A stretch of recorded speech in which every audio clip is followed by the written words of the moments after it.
Olá, eu sou Paulo Silva Pinto, editor sênior do Poder 360. Vou entrevistar o ministro responsável pelo Bolsa Família, Wellington Dias.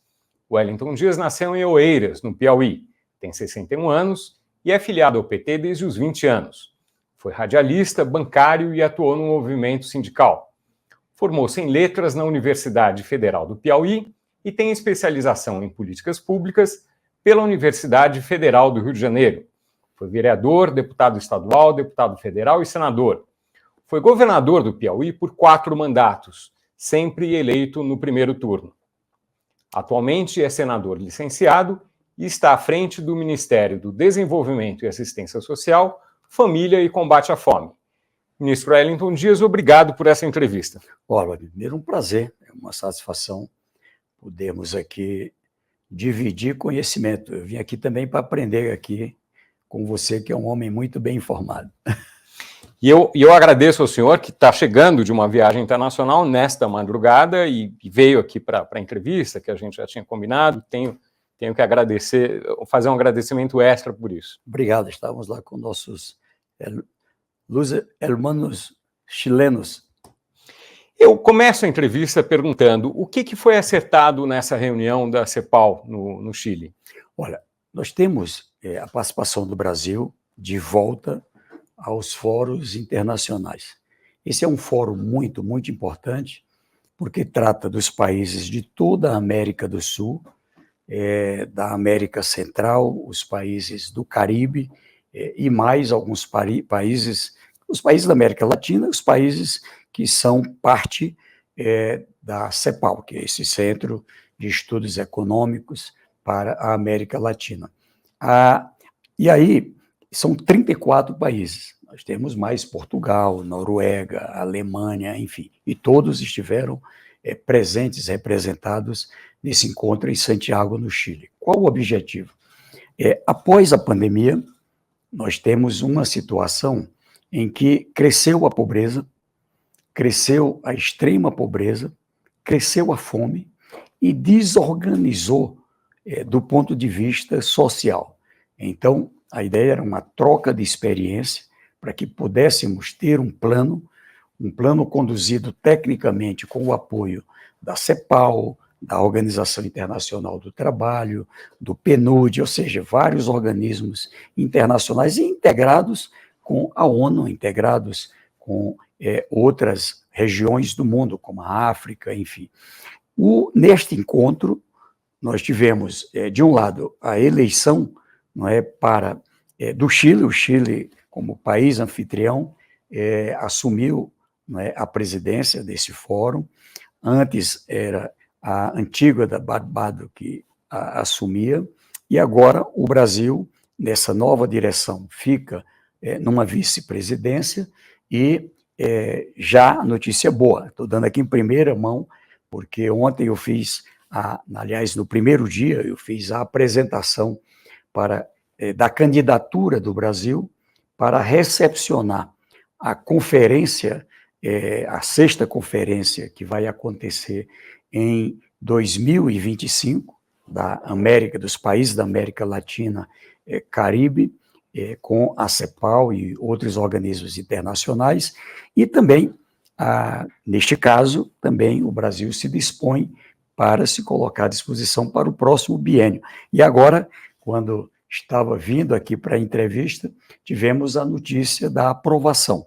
O fórum continua até agora à tarde, lá em Santiago, no Chile, e a sessão deliberativa foi favorável à aprovação do pleito do Brasil, que significa também mais responsabilidade, né, de cuidarmos aqui da nossa vizinhança.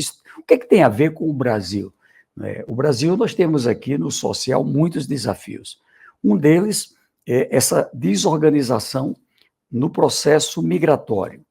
Quando um país tem uma situação de crescimento da pobreza, as pessoas migram para outra. Internamente, pessoas migram de uma região para outra e dentro do mundo, não adianta fazer muro, não adianta. Então, o que o Brasil defende, e é isso que o presidente Lula tem levado, foi isso que eu levei a palavra, a proposta do presidente do Brasil, O presidente Lula levou agora, tanto para os BRICS, como para o Mercosul, agora para a própria ONU, na reunião do G20, a necessidade dos países mais desenvolvidos, o G20, por exemplo, tratar da pauta da fome, tratar da pauta da redução da pobreza. Então, lá nós apresentamos essa proposta, a necessidade de um plano em que possamos trabalhar com as experiências bem-sucedidas. O Brasil tem o que aprender com outros países também têm aqui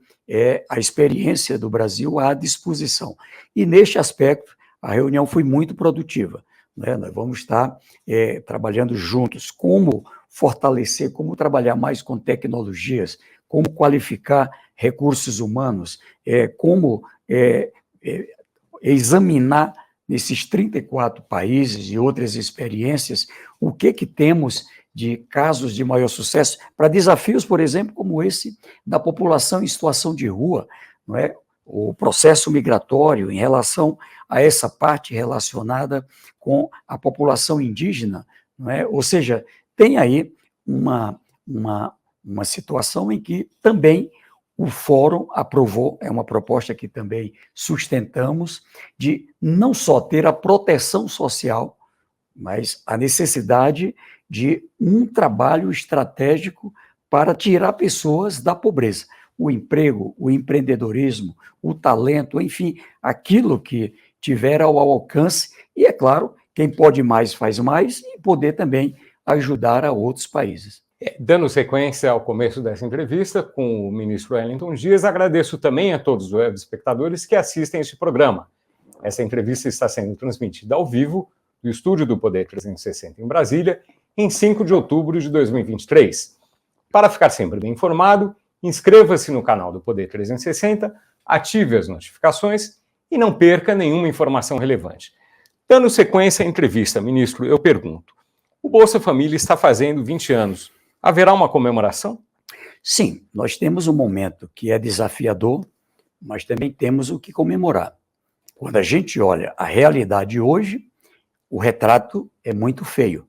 Ou seja, 94,7 milhões de pessoas no cadastro único. Porém, um cadastro único que, com a volta do presidente Lula, nos permite fazer uma atualização, que eu acho que a gente vai ter um cadastro eficiente já em dezembro deste ano. Segundo, em meio a esses quase 45% de pessoas na pobreza, está no cadastro único, que significa, Paulo, está na pobreza.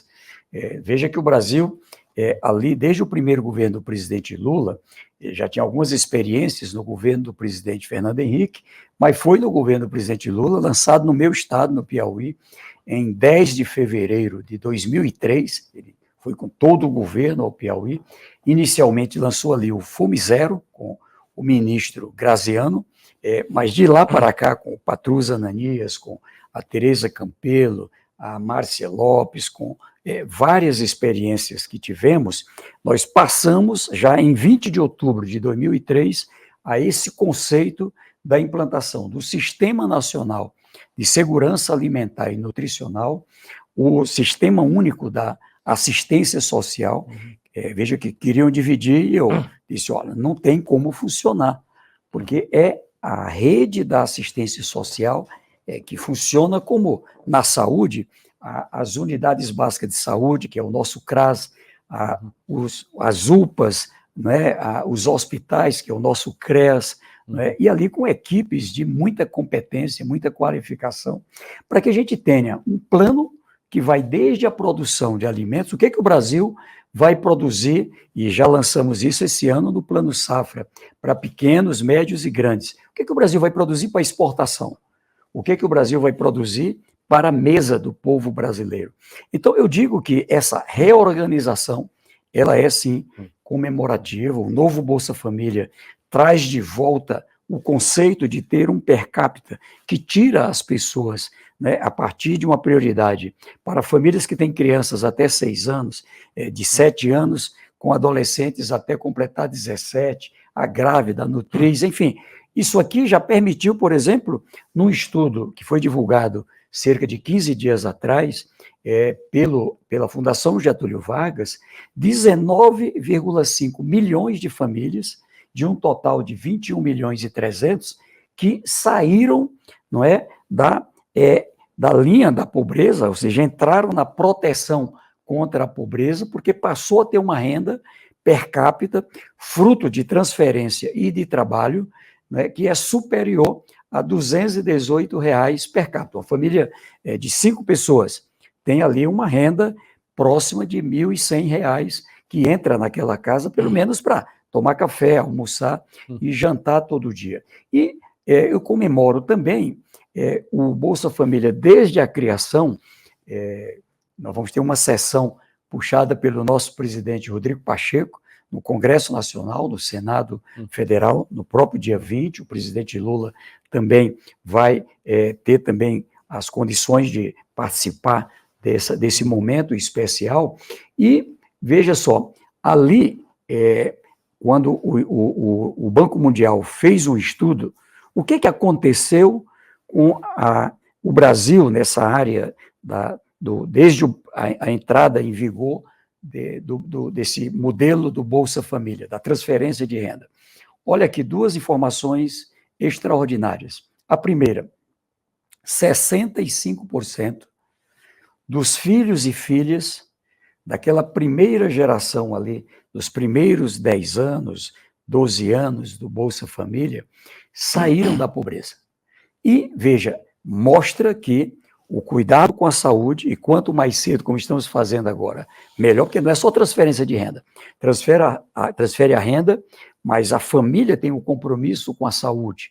Ali, a matrícula das crianças, a frequência à aula, a aprovação, pois nós estamos voltando tudo isso novamente, é um desafio grande. E aí, a educação é o que fez a diferença. Ou seja, quem alcança o ensino básico, o ensino médio, o ensino técnico, o ensino superior, ali sai da pobreza.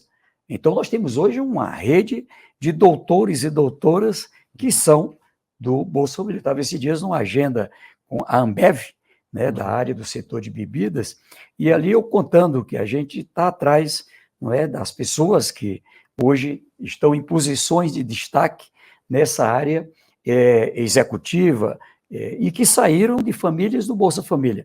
E lá, uma jovem executiva, né, a minha família vivia do Bolsa Família. Estive lá no Tocantins, um belo exemplo, uma jornalista, colega sua, não é, contando, a Xislene, ela contando, olha, eu passei fome. Quando entrou o dinheirinho na minha casa, a minha mãe não precisou mais da minha mão de obra e eu pude estudar. Hoje é uma jornalista com mestrado, com pós-graduação, respeitada no Tocantins. E assim, artistas, atletas, empresários, trabalhadores que se destacam. Então, esse caminho é que a gente quer trabalhar, dar a mão a quem precisa para tirar cada vez mais pessoas da pobreza. Quantas pessoas estão na fila para receber o Bolsa Família, para ser incluídos? A fila, Paulo, ela chegou o ano passado a 2.700.000 famílias, pessoas que em famílias se cadastram para entrar. Em número de pessoas, bem maior, né, cerca de 3 pessoas para a família, é aproximadamente isso, a média brasileira. E agora nós estamos aí em torno de 350 tá certo? Famílias. Porque vai ter sempre alguma fila. Por quê? Porque todo mês, porque a gente sabe disso, nós temos uma base de dados extraordinária para o controle. Muitas vezes eu apanho, porque pessoas saem, mas o Bolsa Família é para quem tem uma renda per capita abaixo de R$ 218. E a gente faz essa folha todo mês analisa os 94 milhões que estão ali cadastrados, e ali se seleciona quem é que preenche o requisito. Por isso que não pode mais ter o medo de assinar a carteira, ter o medo de regularizar o negócio. O novo Bolsa Família, ele é um estímulo à regularização, não é? Tanto como emprego como negócio. Celebramos agora o acordo com o setor do café, estamos celebrando com outros setores. Por quê? Porque se a renda está baixa, mesmo que a carteira esteja assinada, De primeiro assinava a carteira, perdeu o Bolsa Família. E aí era um maior trabalho para voltar de novo. Agora não. Ela assinou a carteira, vamos dizer aqui, uma família de esposa, esposo, aqui 4 filhos, alguém assinou a carteira, vai ganhar um salário mínimo. Faz a medição da renda. Qual é a média? A renda líquida aqui em torno de 1.200. Divide por 6, R$200. R$200 está abaixo de 218. Então vai continuar recebendo. Recebe o da carteira assinada e recebe 100% do Bolsa Família. Se a renda sobe e ela ultrapassa de 218, sai do Bolsa Família? Não. Se ela fica em 300, em 400, até 660, ela recebe o do Bolsa Família e recebe o da carteira assinada ou do negócio e metade do Bolsa Família, 50% do Bolsa Família. Por quanto tempo? Quando ultrapassa, e aí a gente dá a mão para em 2 anos poder sair, mas se lá na frente perder o emprego, né, porque quando ultrapassa de R$660 per capita, uma família dessa de 6 pessoas, por exemplo, ela tem que chegar perto de R$4.000 para poder sair do Bolsa Família, a renda, veja só. E aí sai do Bolsa Família, mas não sai do cadastro, a gente fica acompanhando. O salário caiu, perdeu o emprego, ela ali passou o aviso prévio, já volta para o Bolsa Família. Então, é um sistema moderno que estamos investindo fortemente nele, a pedido do presidente Lula, e o estímulo é o emprego. Eu digo sempre que proteger é uma necessidade do Brasil para evitar convulsão social, enfim, mas o caminho seguro é o emprego, é o empreendedorismo, e o Brasil vai caminhar a passos largos aí, também com o ministro Haddad na economia, a ministra Simone, sob o comando do presidente Lula. Eu estou bastante animado. É esse total de pessoas, de famílias na fila atualmente, que o senhor falou? 350 mil. 350 mil. Vai diminuir ou vai ficar sempre? Vai diminuir para quanto? Nós vamos chegar ao final do ano ali em torno de 200 mil, mais ou menos, porque todo mês, em todo o Brasil, né, você tem mudança. É gente que é empregada, é gente que é demitido, são pessoas que... Agora, situação de seca na Amazônia, isso aí afeta. Situação de ciclone, enchente no Rio Grande do Sul, enchente ali na região de São Sebastião, em São Paulo, enchente ali em Alagoas, Pernambuco, o meu Piauí está lá com situação de estiagem. Então, quando isso acontece, então, quem é produtor rural, ele está fora do Bolsa Família porque tem uma renda em razão da sua produção, de arroz, de milho, de trigo, de feijão, de alguma coisa. Afetou, ela fica sem renda.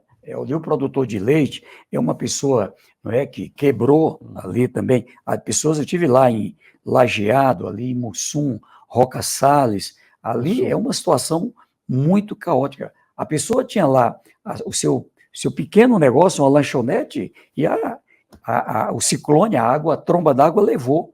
E aí essa pessoa entra direto? Essa pessoa é cadastrada, já é acatada no Bolsa Família. Tem uma limitação orçamentária para isso ou não existe? No Brasil, a gente trabalha hoje com um valor que foi estipulado em até 175 bilhões de reais. Mas ainda hoje eu estive conversando com o presidente do IBGE, o Pockmann, nós temos como referência dados. Aqui se trabalha com a ciência. Não é por isso que lá atrás tinha esculhambado, porque se fixou um valor só, R$600, no Auxílio Brasil. A família tem uma pessoa, tem o unipessoal. Acontece às vezes, a pessoa perdeu o vínculo com a família, ela é atendida. Uma família que foi morrendo, pessoas, Deus o livre, ficou uma pessoa, continua também sendo atendida. Mas, imagine, uma pessoa, 600, família de 10 pessoas, 60 per capita. Se tem 20, tem cada de 20 pessoas na família. O per capita é 30. Então, aqui nem resolve a fome, nem resolve a pobreza, nem nada. Então, a gente agora traz um modelo que tem um per capita mínimo de 142, tem esse acréscimo de 150, tem esse acréscimo de mais 50 para crianças, adolescentes. É um acréscimo. Então, isso aqui foi que permitiu tirar esses 19 milhões e meio, não é, da linha da pobreza. E isso é uma coisa forte para o Brasil. Por isso que, senão, a gente ia ter uma situação dramática. Claro que agora missão nossa também, cuidar dos casos especiais. É a média alta complexidade do social. População em situação de rua, a situação de pessoas com deficiência, que muitas vezes são abandonadas, crianças que são abandonadas, idosos, enfim. O presidente Lula quer que a gente organize, junto com o ministro Silvio Almeida e outros ministros e ministras, nós estamos trabalhando para organizar o Brasil nessa direção. Agora, só para entender, esse total de pessoas na fila, de famílias na fila, que é 350 mil, o senhor falou que vai baixar para 200 mil, quer dizer, não baixar para menos de 200 mil é por causa da limitação orçamentária ou não? Não é. É por conta, hoje, por exemplo, a gente deve estar aí na casa de 167, 168 bilhões, a previsão do que a gente está consumindo desse teto que foi dado pelo Congresso. O fato é que, você imagina, são 5.669 municípios no Brasil. Em cada município tem lá o centro de referência da assistência social.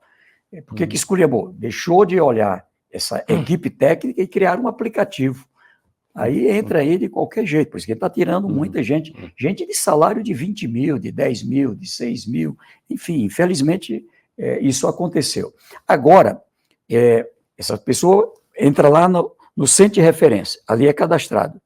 Aquilo passa por toda uma pesquisa.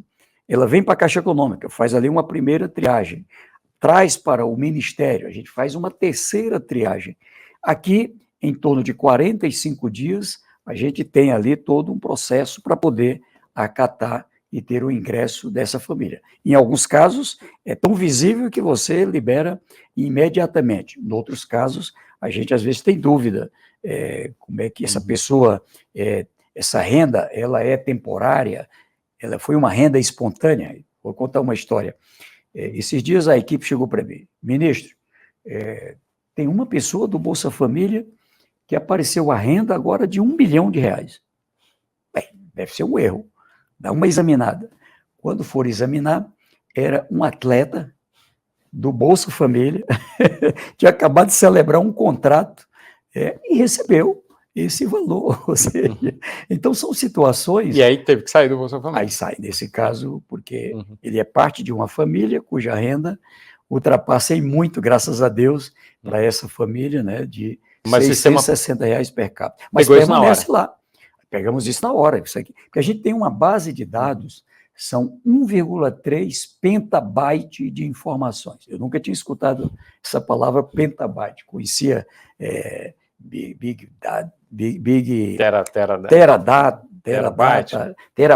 big data, como é que é? Eu estou errando aqui. Terabyte, e tem outra, Big Data. Big Data que inclui tudo. Então, veja, é um volume grande. Aqui é o CNESA, são informações da saúde, da educação, de várias áreas. Então, essas 200 mil famílias sempre vai ter um mínimo nesse total quanto mais, na fila? Assim, o que vai mudar? Vai mudar que pessoas ficavam, às vezes, um ano na fila, às vezes mais. Nessa fase última, encontramos gente lá que tinha feito a inscrição em 2016, 2017, estava ali já numa fase de avaliação, e ali essas pessoas permaneceram, né, no Bolsa Família. Então, agora, quando a gente volta, a gente atualiza, né, veja, estava em 2.700.000, era o pico no ano de 22, agora 350. Agora eu acho que esse mês que vem já vai ficar aí próximo de 200. O prazo máximo para ficar na fila, tem um prazo máximo com que vocês estão trabalhando? A gente trabalha todo o esforço para 45 dias, né? Então, e o ideal é reduzir o mais próximo possível de 30 dias. Nunca é menos do que isso, porque você organiza a folha, tem que liberar a folha de pagamento para a Caixa Econômica, para a Dataprev, para todo esse sistema na base de dados, e aí, ali, aquela folha foi. Então, aí é que a gente passa a examinar como é que vai ser a folha do mês seguinte. E ali tem situações de pessoas que entram. Nós temos 3 movimentos. São pessoas que são é a catada que passam a receber, quem sabe, pela primeira vez, o Bolsa Família. Do outro lado, são pessoas que melhoraram a renda, veio para regra de proteção. Ela recebe 100%, não é, do que está previsto do Bolsa Família. E tem pessoas que elevam a renda e aí cancela por conta de que ultrapassou o limite da renda, mas não sai do cadastro, fica aqui no cadastro. Ou quando tem uma situação de morte, uma situação, muitas vezes, vamos dizer aqui, de encontrar uma irregularidade, às vezes a gente tem uma situação em que tem pessoas que estão muito na informalidade, não é? E muitas vezes a gente consegue acompanhar a movimentação, não é, dentro da informalidade. Por isso, toda a preocupação para regularizar, porque muitas vezes a pessoa termina respondendo a um processo, estou falando de dinheiro público. Quando o Brasil tem 1 milhão de pessoas irregulares, e ali se você pega só na eleição do ano passado, entre junho até ali o final do ano, foram cerca de 5,5 milhões de unipessoais, pessoas que moravam só. Município que você olha ali, peraí, dos que entraram, 97% moram sozinhos. Não, tem uma coisa errada aqui. Agora tem a rede de fiscalização federal do Bolsa Família. Mas, em compensação, a gente também trabalhou, Paulo, na chamada busca ativa. Busca ativa é o quê? É ir de casa em casa para encontrar, inclusive, e resolver a chamada pobreza crônica. Pessoas que nem sabem que têm um direito. É lá na floresta, é lá numa comunidade indígena, é lá na periferia, numa favela. Essa poderosa equipe de profissionais que o Brasil tem, que agradecer muito, do SUAS, né, para chegar lá. E, é claro, a transferência de renda, ela não é só transferência de renda, o Bolsa Família. O programa tem, dentro do Brasil Sem Fome, a meta da complementação alimentar, o mapa da desnutrição, e tem a integração com 33 outros programas. É o Minha Casa Minha Vida. A prioridade é o público do Cadastro Único, que, se tem o Bolsa Família, vive do aluguel, ao receber uma casa, recebe uma casa de 100 mil, 140 mil e paga zero. Se está no cadastro, tem uma renda um pouco melhor, tem um desconto de 85% a 95%. Então, veja, e a classe média também, que tem ali benefícios. Mas água para todos, luz para todos, tarifa social de energia, auxílio gás, 40 medicamentos na farmácia popular que o presidente Lula lançou e trouxe de volta todos esses programas. Agora tem o Internet Brasil, 2.315 comunidades grandes, quase 21 milhões de pessoas. Eu estive lá no Rio Grande do Norte visitando uma. E ali, aquelas pessoas passam a ter internet de qualidade. É colocada ali uma torre ali na escola, não é, normalmente, num posto de saúde, que beneficia tanto o posto de saúde como a escola, mas também a população. Quantas vezes você não tem que estar lá num local e não consegue pegar a internet? Então, e a internet hoje é telemedicina, é apoio para a educação, para o comércio, então é o desenvolvimento que chega. Então, eu te digo assim, são 34 programas com o Bolsa Família. Tem o BPC, que cuida das pessoas com deficiência ou com a idade avançada sem previdência. O Brasil tem um caminho que é, de um lado, uma rede de proteção social extraordinária, tão boa que foi modelo para 82 países. 82 países. Estava lá trocando experiência com o Chile, que lá atrás teve no Brasil, tem o seu cadastro, o cadastro deles, inclusive, tem coisas que nós queremos agora aprender, e essa situação nossa agora de como é que faz para não ter medo de perder o benefício, para poder ter a formalidade no emprego e na carteira e também no seu negócio. O Brasil agora, com esse modelo, volta também a ser vamos dizer, uma referência para o mundo. Ministro, o senhor mencionou a situação das famílias unipessoais, o que deturpou muito o pagamento, quer dizer, mudou o pagamento per capita durante o período do Auxílio Brasil. Com a volta do Bolsa Família, isso foi em parte revertido, mas não totalmente. É verdade. Voltará a ser como seria antes, como era antes, não? Paulo, aqui você sabe, no Poder 360 acompanha muito de perto. Eu estou lidando com pessoas pobres. Eu estou lidando com pessoas com necessidade. E olha o que eu vou dizer. O Brasil atende o mais pobre dentre os pobres, na verdade, com a transferência de renda. Não é? Ou seja, o dinheiro que a gente disponibiliza, pelo que foi aprovado na lei, é o maior da história. A gente está repassando aproximadamente R$ 700 por família mês. Ela recebe cerca de 8.400 por ano, e esse dinheiro circula ali na economia. Também o estudo do IPEA, do Banco Mundial, mostra que isso aqui ajuda na economia local. E, veja, então não é razoável fraudar, não é razoável. Então é gente que dá lá uma declaração que ganha 180 por mês a família. Aí eu vivo da informalidade, faturo 180 por mês, aí faz lá o cadastro. Aí daqui a pouco a gente descobre. Tem um contra-cheque aqui, ó, de R$ 6.000. Qual é o sentido que tem? A pessoa que ganha, nesse caso, quase R$ 80 mil por ano, com 13º, férias, e querendo pegar o lugar dos mais necessitados. Quantas suspeitas de fraudes aparecem por mês ou por dia? Muito, muito. Nós já tiramos cerca de 3.300.000 de renda elevada, de irregulares, pessoas, né? de famílias. De beneficiários. De beneficiários. Tá. Claro que uma boa parte unipessoais. E estamos agora com a rede de fiscalização federal, é a CGU, é o TCU, enfim. Então eu alerto que é preciso.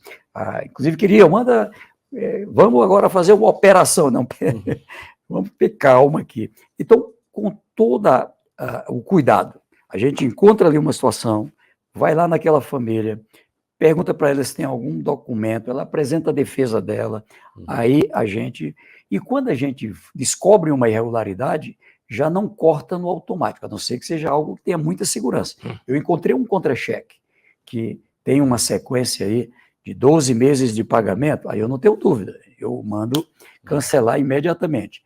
Mas, em alguns casos, a gente faz o bloqueio, dá um prazo de 90 dias para ali a nossa equipe do SUAS, lá no nível local, o cadastrador, a equipe vai lá, acompanha, verifica. E agora suspende, mas não cancela. Suspende, mas não cancela. Lá, 60 dias depois, comprovou que a pessoa tem o direito, ela recebe retroativo. Aquele valor está lá depositado, bloqueado, mas está depositado na conta dela. Então, eu digo para você que é um programa complexo, mas vale a pena. Nós estamos falando, 1 milhão de pessoas irregulares são 8,4 bilhões de reais. Então, quando estou falando aqui que a gente tirou esse tanto de gente, é uma montanha de dinheiro que estava na irregularidade. Isso já confirmado pelo Tribunal de Contas da União, pelo Ministério Público. Muita gente, infelizmente, teve ali processos abertos, porque é considerado crime, tá certo? Então, isso aqui é algo que a gente vai ter uma forte integração com prefeitas, prefeitos, com as secretarias de assistência social, com os conselhos. Cada município tem lá o Conselho da Assistência Social, o Conselho da Segurança Alimentar e Nutricional, e agora trabalhando também aquela região que é atingida, por exemplo, agora do Rio Grande do Sul. A gente libera não só, exatamente, estive lá com o presidente Alckmin, que estava no exercício da presidência, e depois com a primeira-dama, dona Janja. Ela, inclusive, foi procurada por uma igreja, a Igreja de Jesus Cristo dos Últimos Dias, queria fazer uma doação, e ela disse, pois vamos doar, você vai doar, vamos doar ali para o Rio Grande do Sul, e eles aceitaram, então liberaram, queremos aqui agradecer, liberaram 20 mil cestas de alimento que já estão lá no Rio Grande do Sul, e ali foi interessante que a dona Janja disse, tem que botar aqui uma fralda para as crianças, tem que... Esse jeito da mulher, né, que é muito cuidadosa, eu tiro lá pela dona Rejane, eu sei que as mulheres têm sempre um olhar muito especial.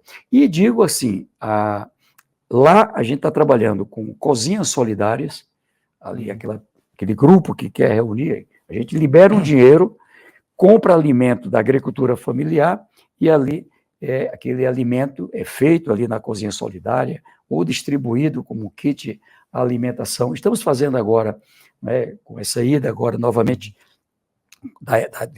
de uma equipe do governo com o ministro Geraldo Alckmin na Amazônia, lá com o ministro Valdez Góes, ministro Paulo Teixeira, vários líderes ali com o apoio da bancada federal, da bancada estadual, integrada com os governadores, com a sociedade, porque é uma situação grave.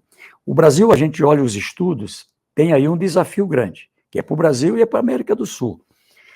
A possibilidade de um período de pelo menos 3 anos, esse ano, mais 25 e 26, com escassez de chuva no norte e nordeste e com situações de chuvas fora do padrão no sudeste e no sul. Os climas, mudança extrema do clima. Exatamente. E agora o presidente Lula anunciou, né, ele está fazendo um investimento grande para ter um sistema de alerta, um sistema de prevenção. Liberou também agora mais de 70 bilhões de reais no PAC para medidas preventivas. É uma contenção de barragem, é uma contenção de encosta. A gente viu aquela situação de Petrópolis, acho que abalou todo mundo, São Sebastião, né, mesmo lá no Rio Grande do Sul. Então, o que é possível aqui, agora mesmo na Amazônia? A liberação de recursos para aprofundar o leito do rio Solimões. A dragagem. Dragagem, recuperação de mata ciliar lá com a ministra Marina.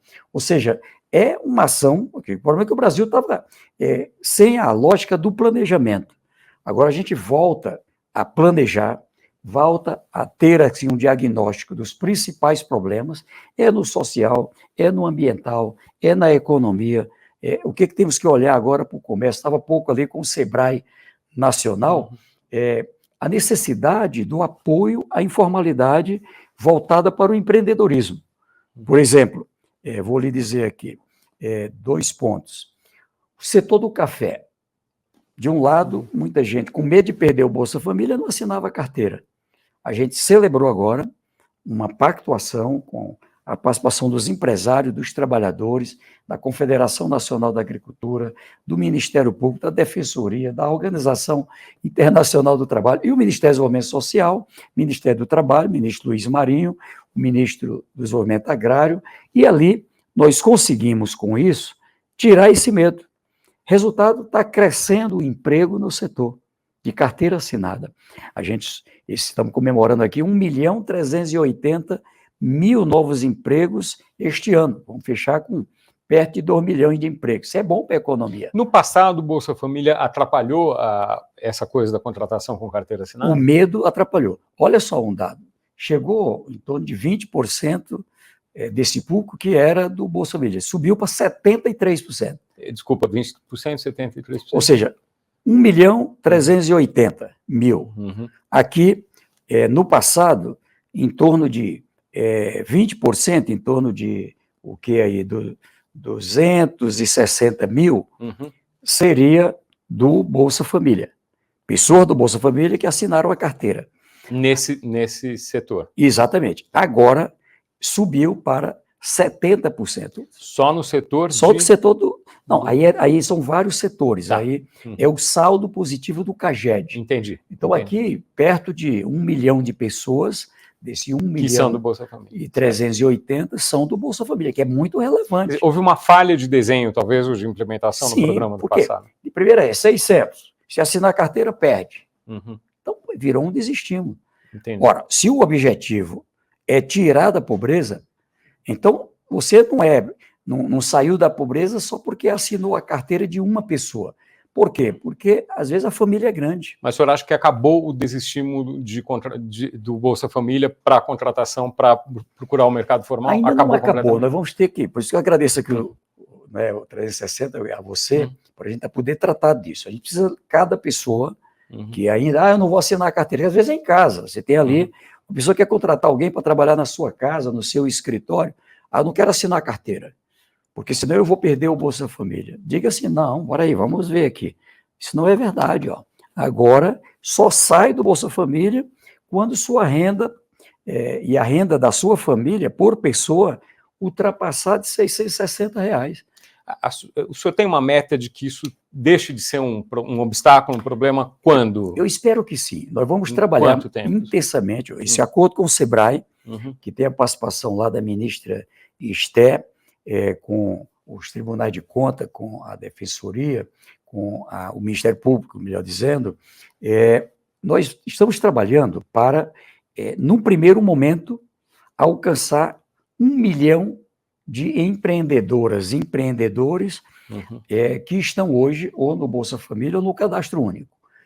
Nós temos, eu falei aqui, 94 milhões de brasileiros no cadastro. Desses aqui, aproximadamente 46 milhões em idade e condições de trabalhar. No Bolsa Família, aproximadamente 28 milhões e meio, para você ter uma ideia. Muita gente de nível superior ou fazendo universidade. 10%, 2 milhões e 850 mil pessoas. Muitas pessoas que já têm ensino médio, têm ensino técnico. Muita gente que foi empreendedor, empreendedora, quebrou na pandemia e agora quer uma mão para trabalhar. Então, são 19 milhões. O presidente do SEBRAE, o Décio Lima, ele dizia, olha, são 19 milhões de brasileiros com vocação empreendedora que quebrou ou que precisa de um apoio ou que estão na informalidade. E é essas pessoas que a gente quer dar a mão. É alguém que está aí com um endividamento, por isso o Desenrola Brasil, muito importante. Outra pessoa precisa de um crédito, a gente está criando um fundo garantidor para poder substituir a garantia. Ele não tem uma avalista, ele não tem um imóvel, tem um fundo garantidor para assegurar essa condição. Então, com o ministro Geraldo Alckmin, lá com o Pronamp, né, lá com a nossa equipe, o Luiz Carlos, que tem uma área nova no Ministério da Inclusão Socioeconômica, e, é claro, a gente tem aí a política de cuidados, um olhar especial para pessoas como essa situação, da população em situação de rua. Muita gente foi para a rua por quê? Porque gosta da rua? Não, porque não tinha o dinheiro para pagar o aluguel. Então, agora a gente entra com o aluguel social, com a condição de um albergue. Então, o governo federal, junto com os estados, com os municípios, com a sociedade, a gente trabalhando para poder alcançar. Eu acho que agora, em outubro, a gente está com uma condição de acelerar investimentos nessa área. Ministro, houve informações recentes de que o senhor mencionou que o sistema de informações ali é uma coisa muito complexa, muito grande, de que a infraestrutura contratada pelo Ministério não seria suficiente para dar conta de todo o processamento de informações. Esse problema foi resolvido? Ainda não totalmente, para lhe dizer. Nós precisamos modernizar.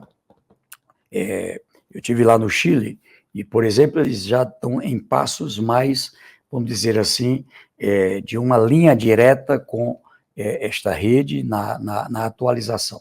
Aqui, para você saber, o presidente Lula tomou uma decisão, a Dataprev, o governo federal tem a Dataprev e tem a CEPRO. A Dataprev será a empresa que vai estar recebendo um mega investimento para ser o cérebro de toda a área social. Então, o MDS, o Ministério da Saúde, o Ministério do Trabalho, toda a área social vai estar com uma base de dados ali com o Dataprev. Outras empresas, com aquilo que tem de mais moderno no mundo, passam, através da Dataprev, ali a fazer esse acompanhamento. Então, eu quero lhe dizer que 2024 a gente vai estar com um sistema muito, muito eficiente. Há risco de cair o sistema Teradata? Não. Esse risco não há. Já tivemos tentativa com hacker, tudo que você imagina, mas é muito, muito forte, muito bom. O que precisa é atualizar, porque o Brasil mudou, o mundo mudou, as tecnologias hoje são bem mais avançadas. Eu consigo georreferenciar, é possível você ter dona Maria, a senhora está no Bolsa Família, a senhora sabia que aí na farmácia popular que fica nesse endereço, se tem alguém aí que tem esses medicamentos do uso contínuo, a senhora pode ir lá, apresenta o seu cartão do Bolsa Família e pode tirar gratuitamente. Ô, seu João, o senhor está sabendo, você é do Bolsa Família, o senhor está sabendo que foi lançado o edital do Minha Casa Minha Vida, já se inscreveu? Você mora de aluguel, estou vendo aqui que você mora de aluguel. Então, ó, é possível ter uma casa e essa casa de 100 a 140 mil, você vai receber a chave e não vai pagar nada. Você vai sair do aluguel. Quer dizer, todo esse sistema é mais Então, complexo. esse sistema é que a gente precisa alcançar. Mas coisas assim, tipo, saber, aquela pessoa tem uma renda baixa. Mas o que é mesmo? É uma pequena horta. Por que a gente não apoia? Ele tem ali um pequeno comércio, ele tem ali um carrinho de cachorro-quente. E se a gente agora colocar para ele trabalhar com pizza também, trabalhar aqui com sushi, ou seja, essas coisas do mundo novo. Eu estive lá no Maranhão com o governador Brandão, ele lá apresentando, lá a Gabriela é uma prefeita de Capitão Gervásio, no Piauí, ela agora me apresentou lá uns carrinhos também que está fazendo para tirar pessoas da pobreza.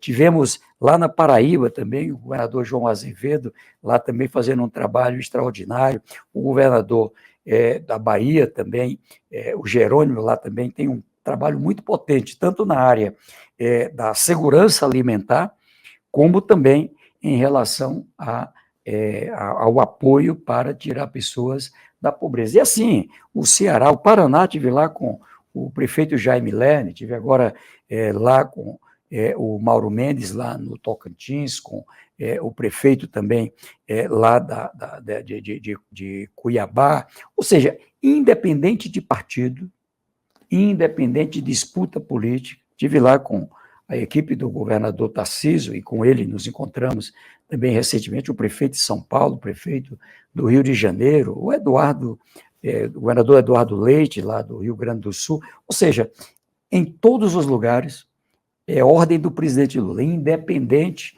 de partidos, nós temos que dar as mãos, temos que nos integrar, ninguém faz nada sozinho, é dar as mãos. E então eu lhe digo, o presidente Lula quer que a gente trabalhe com os estados. Ainda nesta sexta-feira, estou indo ao Espírito Santo com o governador Casagrande. Lá a gente vai ter uma empresa que vai estar assinando a carteira de pessoas que são do Bolsa Família. Nós vamos estar inaugurando com o governador, com o município, um CREAS, um Centro de Referência Especial. Nós vamos estar celebrando lá o Pacto Brasil Sem Fome e pela redução da pobreza, e vamos também ter uma coisa que o governador Casagrande coordena, que é como é que eu caso social com ambiental. É um desafio que a gente discutiu, eu era governador, no Fórum dos Governadores. E se a gente tiver uma meta de plantar novas árvores no Brasil? E que tal se a gente pagar a essas pessoas que vivem na floresta, que vivem nas cidades também, para coletar semente, produzir mudas e plantar e cuidar? Não é? Ou seja, é possível fazer captações do setor privado e do setor público. Já fizemos com a ministra Marina o lançamento com o ministro Paulo Teixeira, do MDA, o ministro da Agricultura, Fávaro, uma parceria que é chamado de Bolsa Verde, em que a gente, de um lado, faz aqui uma remuneração especial com o Ministério do Meio Ambiente e apoia para o programa o PRONAF, o Programa da Agricultura Familiar, e ali a gente recupera uma área que foi danificada, ela está estéril, aquela área não produz mais. Isso já está em andamento. E ali produz plantas que produzem alimentos. No norte, produzir o açaí, produzir o guaraná, produzir a castanha, produzir o cupuaçu, enfim, lá no nordeste, produzir o caju, produzir ali a manga, o cajá, enfim.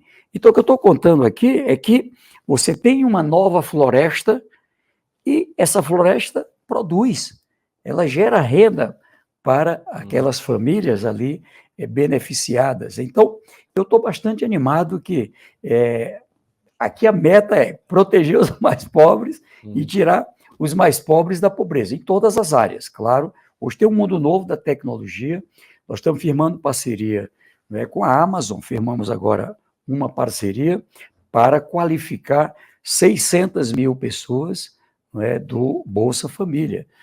Fechamos com vários, a XP, por exemplo, tem parcerias, né, o ministro Marinho, né, tem uma parceria também com várias empresas voltada para essa área da qualificação, com a indústria, comércio, serviços, esse trabalho que eu falei aqui, vai do cadastro, qualifica, e na hora do emprego, que tal se colocar ali uma pessoa aqui que seja do cadastro único? Vários governadores, o Helder Barbalho lá no Pará, agora o governador Elmano lá do Ceará, o Rafael do meu estado, nas contratações de áreas que não são concursados, são serviços terceirizados, enfim. E que tal dar uma oportunidade aqui também para o público do Bolsa Família, do Cadastro Único? É um município, mas eu só posso contratar um. Contrate um. Aqui é que nem aquela parábola do peixe, né? O garoto estava ali na beira da praia, uma montanha de peixes aqui, que a onda trouxe para a praia, e o garoto jogando os peixes no mar. Passa um adulto e diz: mas o que você está fazendo? Eu estou salvando o peixe. Mas você não vai conseguir, é só você. Ele foi lá, pegou um, jogou dentro do mar. Mas aquilo ali eu já salvei. Se você me ajudar... Aí tem mais. Então eu digo aqui a quem está nos acompanhando, se você nos ajudar, a gente vai fazer o Brasil. Não tem como o Brasil crescer, não tem como o Brasil ter sossego, não tem como o Brasil ter paz plena se a gente não cuidar dos mais pobres. Aqui vamos ter que cuidar com toda a força, com todo o zelo, com toda a dedicação, e digo mais, não é só solidariedade. As pessoas que estão nessa base de dados são competentes, são preparadas, têm capacidade. Eu acho que vai ser bom para a economia. Eu digo que o social tem que estar integrado com a economia.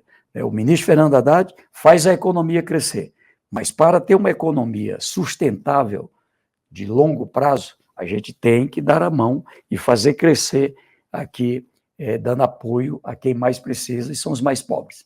Ministro, antes de terminar, queria perguntar uma coisa. O senhor mencionou de trabalhar com pessoas de diferentes partidos, enfim. O PP passou a integrar o governo. O presidente do PP, o Ciro Nogueira, é seu adversário no Piauí. Isso, o fato de o PP vir a integrar o governo, é uma coisa que atrapalha o desempenho do seu ministério, ou regionalmente, a sua política no Piauí? Olha, quem me conhece do Piauí, eu sou um homem do diálogo. Não é?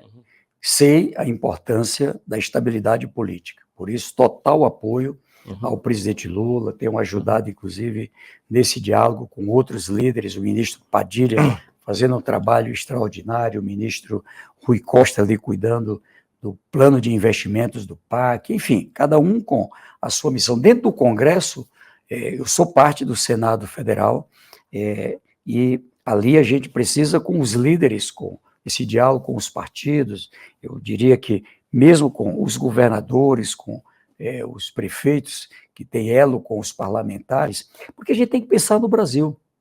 O Brasil, para ter estabilidade econômica e crescimento econômico. O Brasil, para ter estabilidade e avanço no social. O Brasil, para ampliar a capacidade de mais empreendimentos, de emprego. Para tudo isso, precisa também de estabilidade política, os três poderes dialogando. E o presidente é um homem do diálogo. Mas terá essa estabilidade agora? Terá, eu acho que já melhorou. Se a gente olhar como é que começamos ali o ano, quantas matérias importantes já foram aprovadas? Quantas estão ali concluindo votação? Então, o próprio novo Bolsa Família, aliás, o ano passado, eu sou muito grato ao Congresso Nacional, que permitiu o Brasil respirar em 2023. Aprovando uma PEC antes. A partir dali, uma PEC. O presidente Lula fora do governo, ali coordenado com o vice-presidente Geraldo Alckmin, eu estava presente com o senador Jackson Wagner e vários outros líderes, e a gente ali conseguiu ter esse apoio suprapartidário que garantia a aprovação de uma PEC. Agora, ministro, só para finalizar aqui, nesse arranjo pela sustentabilidade política, uma coisa que se cogitou foi o seu ministério se entregue a alguém do PP, aí o senhor sairia de lá, iria para outra função, talvez para o Senado. Isso deixou o senhor chateado, essa discussão? Nem um pouco, né?